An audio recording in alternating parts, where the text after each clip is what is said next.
Hey everyone, this is PrinceWatercress, and welcome back to Let's Play Toonstruck for the PC.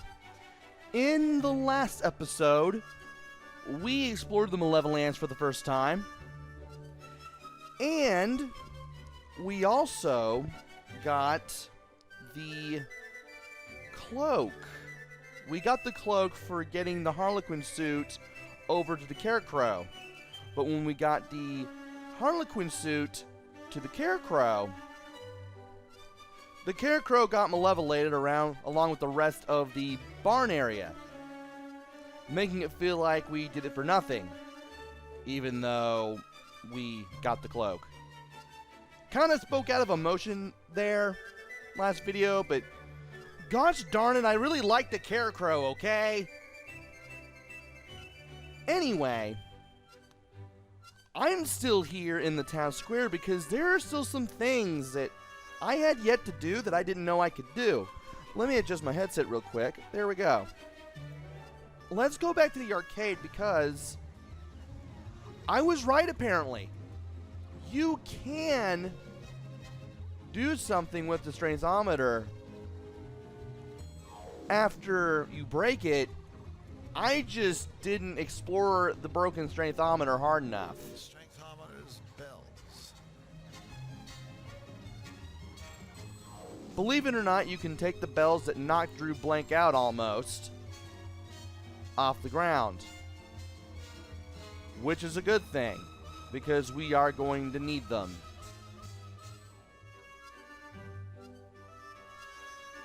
Also, I might as well go ahead and show off the portable hole now that I have it.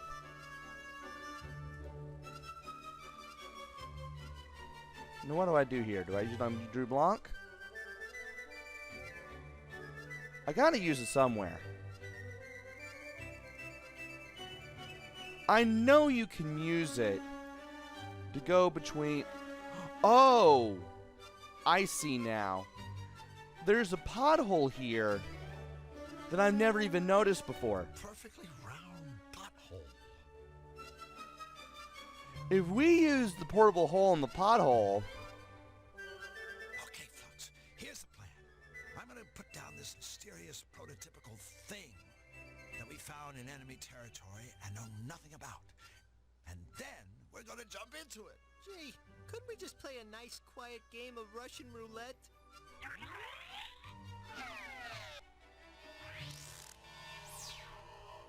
Yow! I don't know what I was expecting, but I know it wasn't this. Really? Have you seen a mysterious dimension that doesn't feature eyeballs, mathematical formulae, and clocks flying around? Point taken. Not to mention a banana with the rings of Saturn. Random bolts on a bicycle, lock wire, and whatever this is.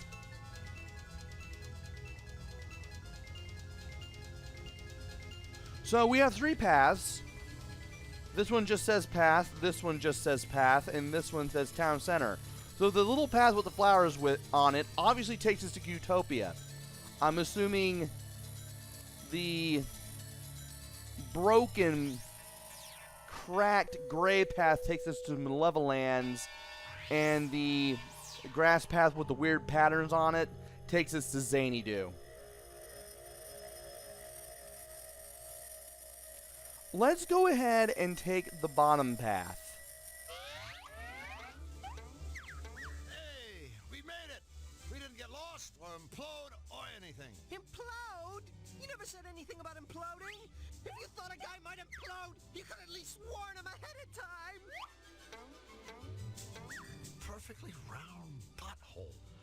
And from here, we are now in Xanadu, but if we want to go to the Malevolands, we can still do that. Ready, Flux? Into the hole. But of course, I don't want to do that just yet. I want to see where the pothole goes, or is, in the Malevolands. Because I've never really noticed the potholes on the ground before. You know, I kind of like hole travel. So do I.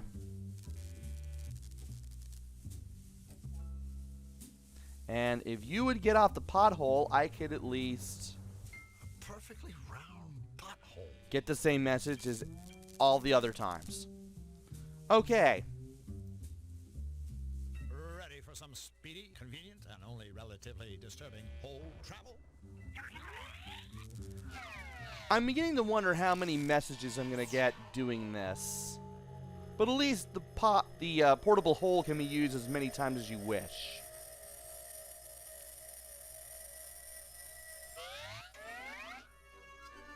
You know, I kind of like hole travel.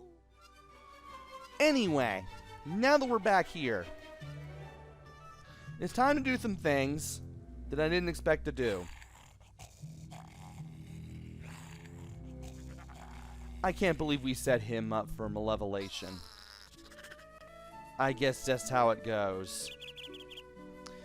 Anyway, we need to go back to the wolf's den. Because I said something in the last video along the lines of, I wish we could do something with the corn to make it into the popcorn, because I had the feeling that was going to be the only way we were going to make the popcorn. I may have, I may haven't. And if I did, I did. More than likely. If I didn't, well, that kind of gives you a clue of what you can do. First of all, we need to put the spit back on the spit base. I'll just put this back where I found it. And from here, we need to put the raw dough on the spit base, if I can find it. Put the raw dough on the roasting spit, and we will make ourselves a roll. We finally made bread. Hey, I didn't know you could cook. I mean bake. I mean barbecue. And from here, can I use the meat with the roasting spit? This scrap of meat isn't worth cooking. The answer is no. Can we use the corn on it? Hole. A portable hole. Why did I right-click the portable hole? Anyway, let's see if we can put the corn on the spit. I can cook it better without a spit. Okay then, let's just put it on the fire, see what happens. That was cool. But remember, don't try this at home. No, seriously, don't. That's how you get popcorn everywhere, and you're better off using a microwave anyway. Anyway, now that that is over and done with, we can now go over to Fluffy Fluffy Bun Bun and give her the popcorn. Fluffy, we have a special surprise for you. It's popcorn, isn't it? Right? Isn't it? Huh? So what are you waiting for? Give me my popcorn! Sure. Here you go. Popcorn! My favoriteest! Oh, boy! Here, you can have this old cotton candy.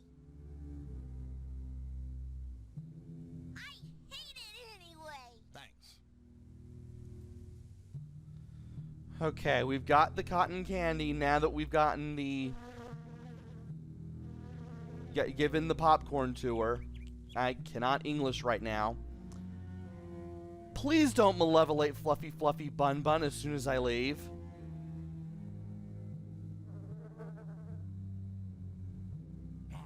Okay, Fluffy Fluffy Bun Bun didn't get malevolated. I thought maybe she would have. And I wonder, do we have anything? Wait a minute. Sickly sweet cotton candy. I wonder, could I be able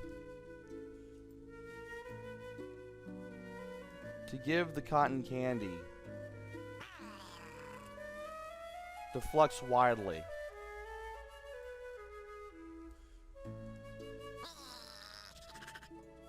Well, we're about to find out.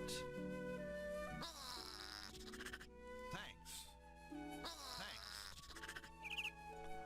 Apparently not. Also, Drew Blank thanks you whenever you use it on him. So, now that we've taken care of all that, there's one thing that I would like to do at this very moment, and it's to go into this room, this building, this whatever, and talk to this robot. But of course, there are some things that we can explore. I'm not sure these robots are the work of someone who's brilliant or completely insane. In my experience, the two usually go together. And we can explore, indeed. We can explore some of these robots. Yes, victory will soon be mine. There is a service button that we can press. There's a plunger. There's not much else that it seems that we can do around here. Robot beauty. Also, the robot seems to like that plunger. We've already seen a ditzy scarecrow. Now here's a heartless tin man. Anybody seen a lion? Yes, victory will soon be mine. Well, let's go ahead and press the service button. Can I help you? I guess you push that for service. Well, we're not really getting service now, are we? Let's press it again. Can I help you? And a third time. There's only one way to teach the primitive mind. Any questions? And every third Robot beauty. time you press that button, you do get zapped, which is kind of funny in a way. Let's see if we can look at the plunger A power plunger. and take it. Apparently not. Well, there's only one thing we can do now, and that's talk to the robot himself.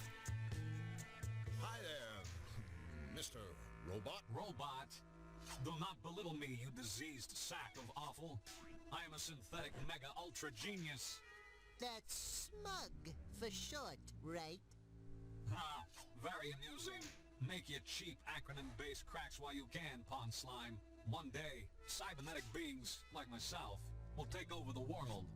And when that day comes, life will not be a container of cherries for you and your kind. You will all be eradicated, exterminated, annihilated, obliterated, and terminated, of course, with extreme prejudice. Resistance will be futile. A robot hell-bent on taking over the world. Now there's something new. Yeah, this guy's a walking cliche. Except he's on wheels. Great, just what we needed. A red robot with 4 hands that may or may not look like a Dalek who wants to eradicate all of humankind. Great, just great. Anyway, let's go ahead and break the ice with the robot. I'm assuming his name is Smug. We'll find out after we stop talking to him. What's with all the piles of junk? Trash collector on strike? Fool!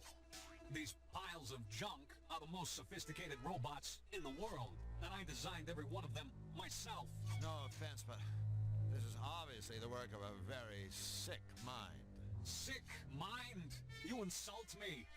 This is no mere mind. I'm equipped with a 100% synthetic, error-free positronic brain. A brain infinitely superior to the gray lump of mucus that shivers and sweats in your monkey skull. But that's not all. In parallel, my brain is supported by a one-of-a-kind, state-of-the-art, twin-turbo, self-cleaning, air-conditioned, micro-macro processor. Whoa, that's one hell of a chip you got on your shoulder. Correct. Go ahead. Ask me a question. I can answer anything. Interesting. Alright. Well, we can ask about what I believe is the battery or the toaster, what happens to be on the service desk. But let's continue to break the ice some more. You say you can answer anything, right? Affirmative. Anything. Then I have a question. What if someone were to ask you a question you couldn't answer? Can't happen, period. But suppose it did. I told you, that can't happen. So, you can't answer my question? Fine, if it were to happen, which it can't. I suppose well, first I'd experience excruciating pain as my circuits started to sizzle. Then I'd start to shake uncontrollably as I lost control of even the most basic functions. And finally, my head would hurtle into the air like a rocket, rendering me a useless heap of scrap metal with no more brain power than your average kitchen appliance. Did I mention that this cannot happen? Good thing.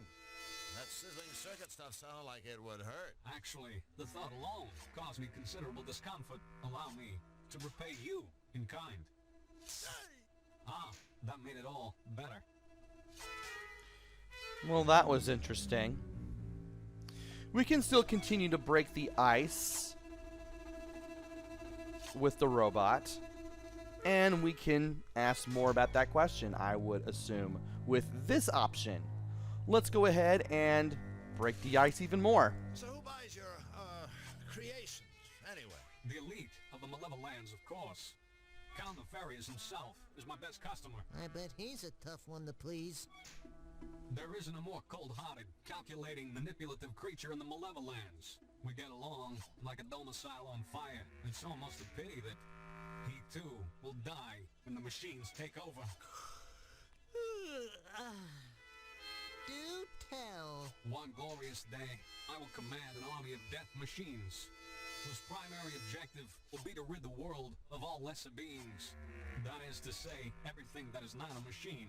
Thanks to our superior minds, powerful bodies, and heavy-duty death guns, you and your kind will find yourselves deader than the nails that are used indoors. That's what you think, Boltneck. But bear in mind that other catchy saying, don't count your young domestic fowls before they've hatched.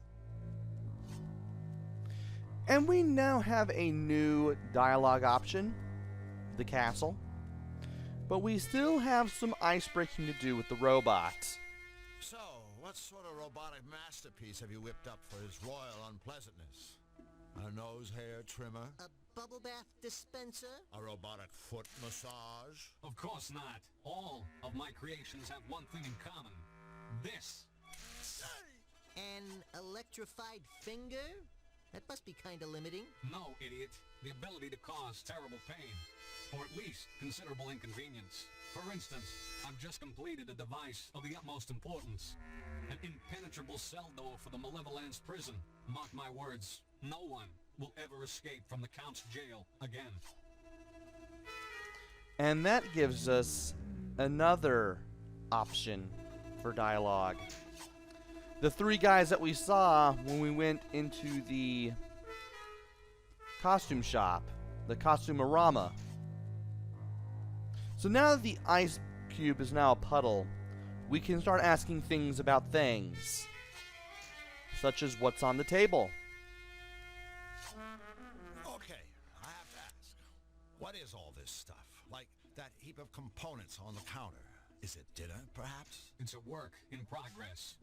The latest in my new line of home security robots. First, there was the bus duster. A feather duster programmed to viciously disembowel any unauthorized user. I could sure use one of those, babies. Happens all the time over at my place. Some jerk breaks in and tidies up. Then I created the Securidill Ultra Secure Pickle Jar. Enter the wrong combination, and the lid explodes, sending razor-sharp shrapnel searing through your flesh. Another winner!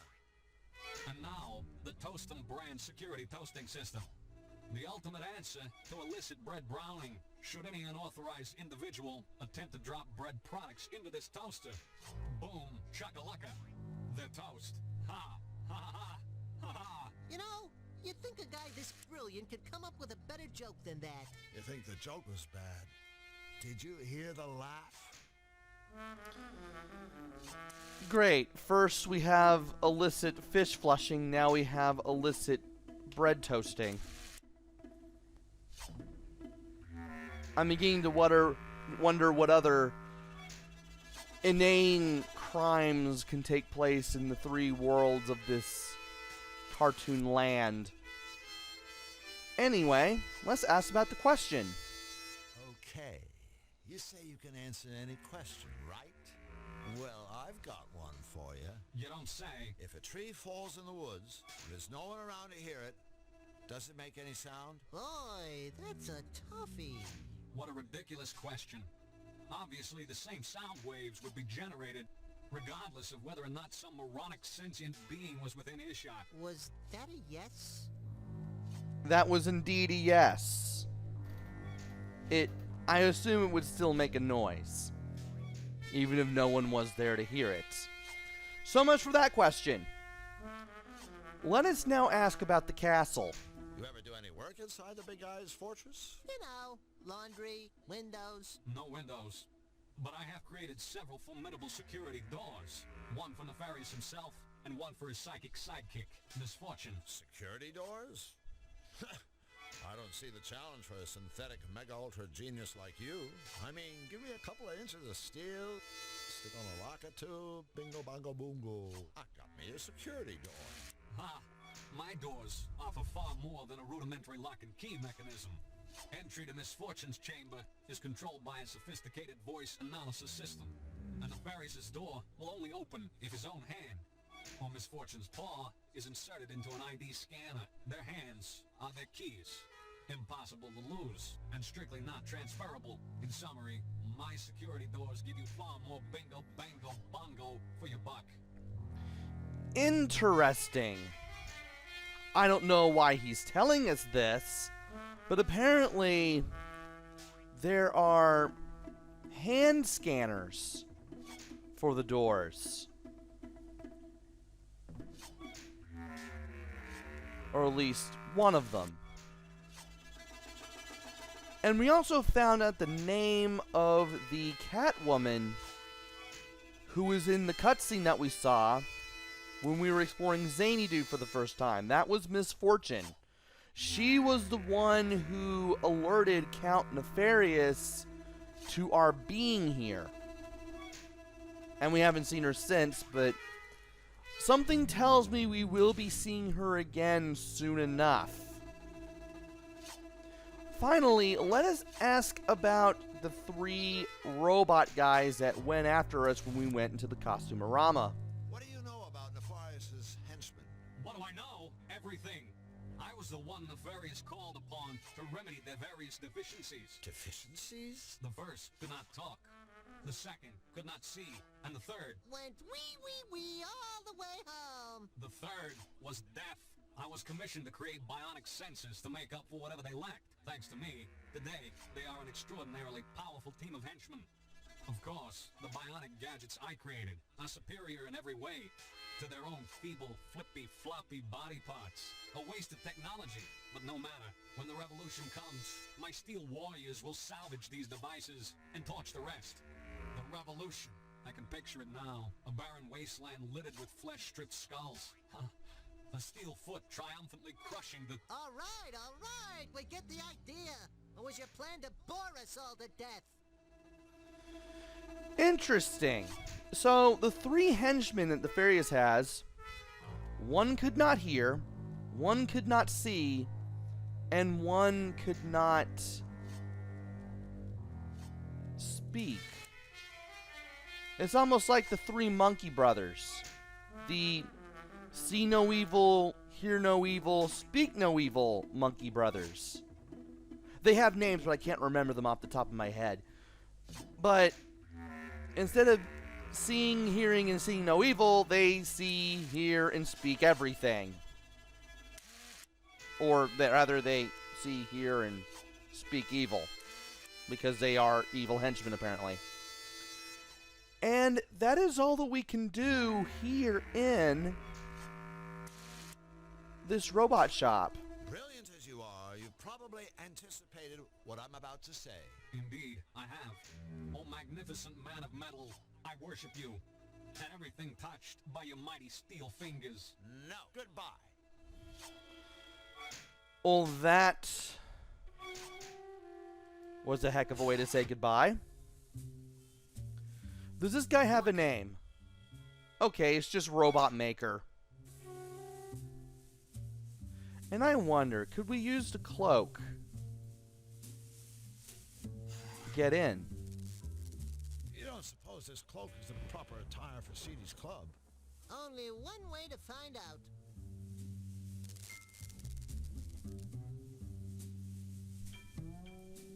Evening, man. Stop flirting, Jack, or I'll kick out your insides and turn your empty hide into a party dress. Of all the gin joints, and all the towns in all the world, we walk into hers.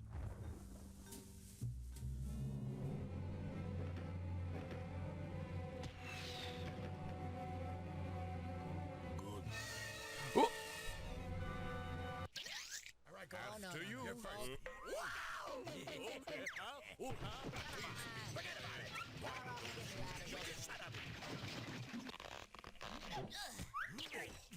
Of course we should search this area.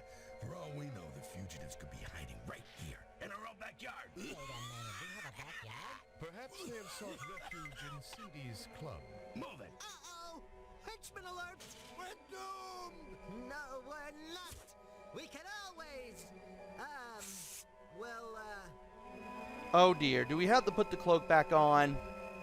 I may not be the world's snazziest dresser, but I'm not going to wear a scarecrow's cast-offs unless I absolutely The have to. fugitives. Grab them. Well, at least the cell is carpeted. Letting those morons catch us was really stupid. The carpeted cell is way better than we deserve. No. Getting caught was just kinda stupid. Letting them lock our stuff in the safe, that was really stupid. We're trapped in a prison without our stuff. We're doomed. Don't worry, Flux. I'll get us out of here. Lickety split.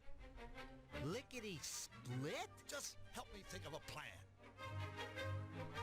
Well, that was something. Maybe we should have just hid in the door. Closed and locked. And we don't have our stuff with us.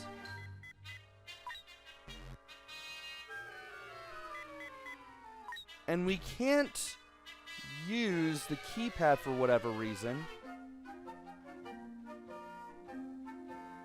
I guess that shows the length of our sentence.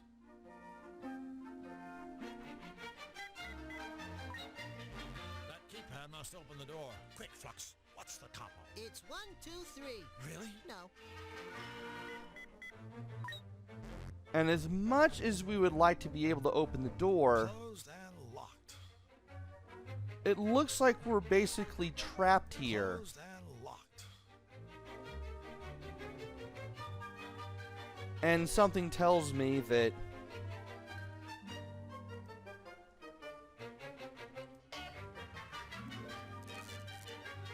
wait a minute. I'm making static electricity when I walk around this. Closed and locked. Yikes! You're like a big bug zapper. Can I call you Sparky? Ah. So here's what you do to get out. You keep walking around in a circle and produce static electricity. Closed and locked.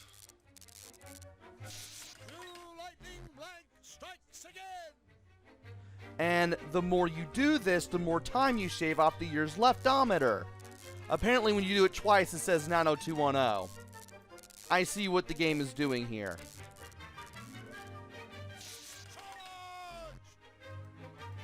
Now we just need to do it one more time. I honestly thought I was stuck here, but then I noticed the static electricity, and I'm like, wait a minute. Static electricity, you're on a carpeted cell, or at least a carpeted cell floor.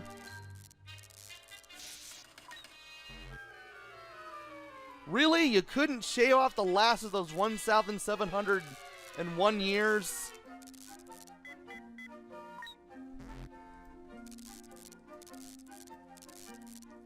I may not have walked around enough. There we go. Work, Drew! And look, your hair has extra body, too. Now let's see here.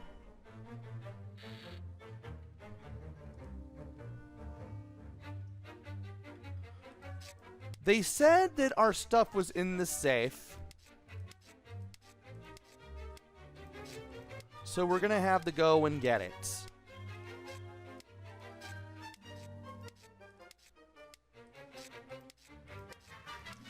And that means we have to go through this... What is it? This puzzle again. And I forgot what the rest of this looks like. There we go. About to say, I know more stuff is here somewhere.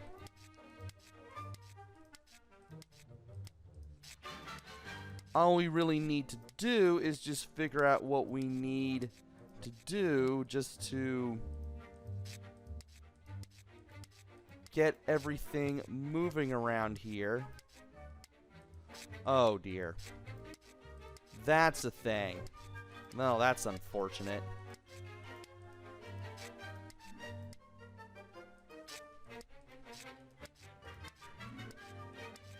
Well, at least I can kind of move stuff around just a little bit.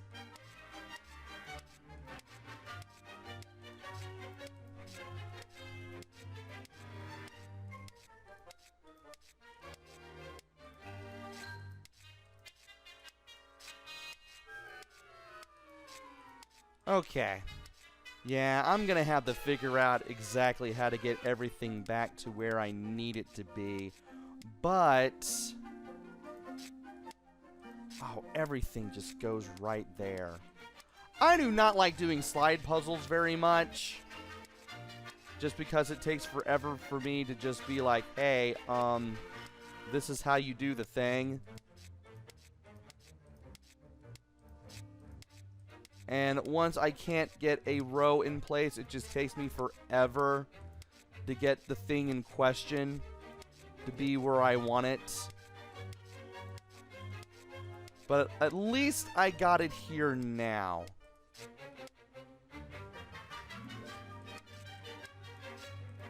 And now that we got those two rows complete, we should be able to do things now.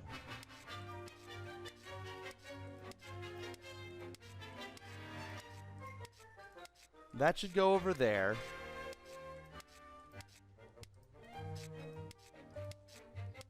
That should go over there. But now we got... hold on. Okay, that tile should go over to the lower left. Which means we got to do all this over again. Which I just do not like.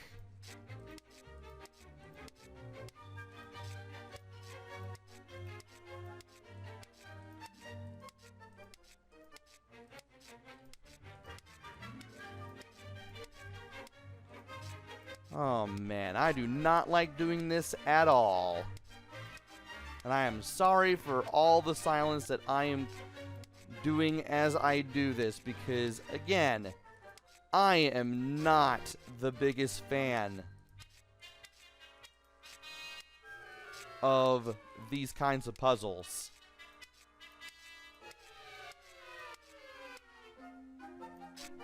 And if I knew... oh, great. Once again, we have to do this just to get things anywhere.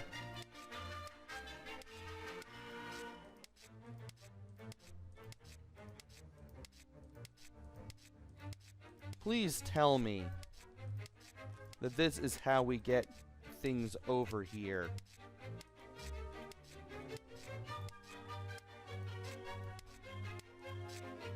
It should be.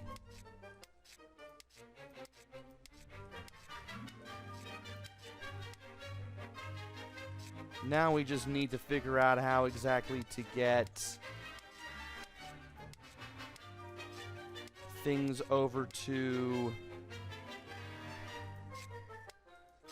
okay.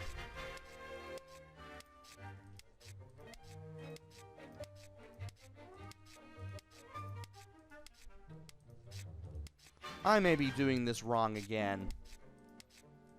And this may be taking even more time than it should just because of how I'm doing things here, but...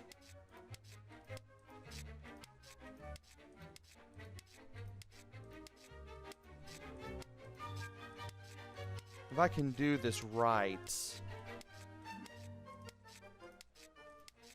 I should be able to do this and never have to do this again. I do not like doing any of this.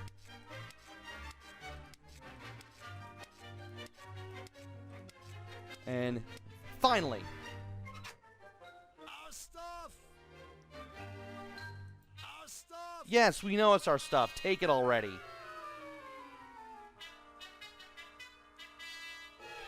Alright. How long have I been playing now? 35 minutes.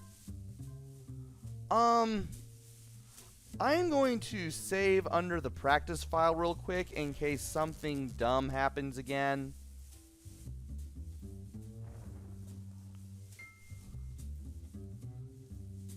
And let's go ahead and use the cloak again. Activate cloaking device! So that way we can go over.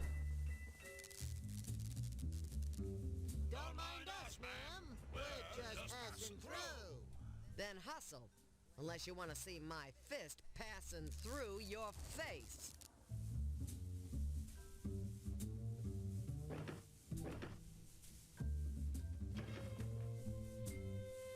And at least now, we don't have to deal with the henchmen coming after us. I may not be the world's snazziest dresser, but I'm not going to wear Scarecrow's cast-offs unless I absolutely have to.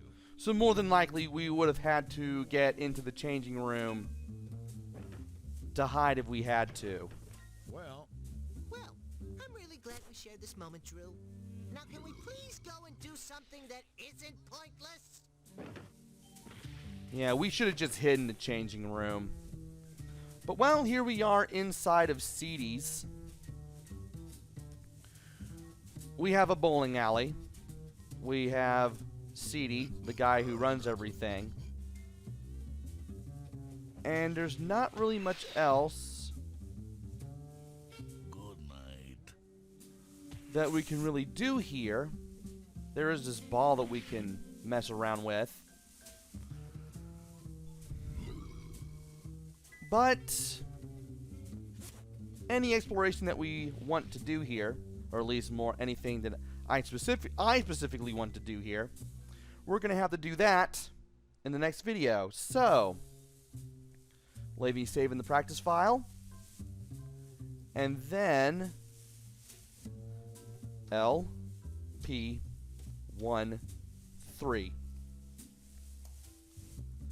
That took a lot longer than I expected it to. Join me next time where we do things in Seedy's and see if we can do anything around here. Until then, this is PrinceWatercress. Take care, stay safe, and thanks for watching!